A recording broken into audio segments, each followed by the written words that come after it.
வணக்கம். சற்று முன் வெளியான முக்கிய செய்தி. தமிழகத்தில் பொங்கல் பரிசு அறிவிக்கப்பட்டுள்ளது. அதை பற்றி இந்த வீடியோவில் பார்க்க போகிறோம். பொங்கல் பரிசு பொறுத்த வரைக்கும் கடந்த ஒரு 6-7 வருஷமாக வழங்கப்பட்டு வருகிறது.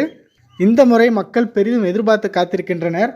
அதாவது எலெக்ஷன் வருது, இந்த மாதிரி பல்வேறு காரணங்கள் வச்சு பொங்கல் பரிசு ஓரளவு இருக்கும் அப்படின்னு எதிர்பார்க்கப்படுகிறது.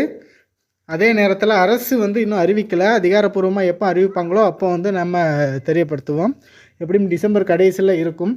எதுவும் வெறும் பொருள் மட்டும் கொடுக்குறாங்களா, இல்லைனா ஏதாவது பணம் இருக்கா அப்படிங்கிறது எல்லாமே அப்போ தான் தெரிய வரும். தற்போது ஒரு பொங்கல் பரிசு அறிவிக்கப்பட்டிருக்கு. அது என்ன அப்படின்னா, இலவச வேட்டி சேலைகள் நவம்பர் 15ஆம் தேதி முதல் வழங்கப்படும் அப்படின்னு சொல்லப்பட்டிருக்கு, விநியோகிக்கப்படும்னு சொல்லப்பட்டிருக்கு. சீக்கிரமாகவே பொங்கல் பரிசான இலவச வேட்டி சேலை வழங்கப்படும் அப்படின்னு அறிவிக்கப்பட்டிருக்கு. தேதியே சொல்லியிருக்கிறாங்க.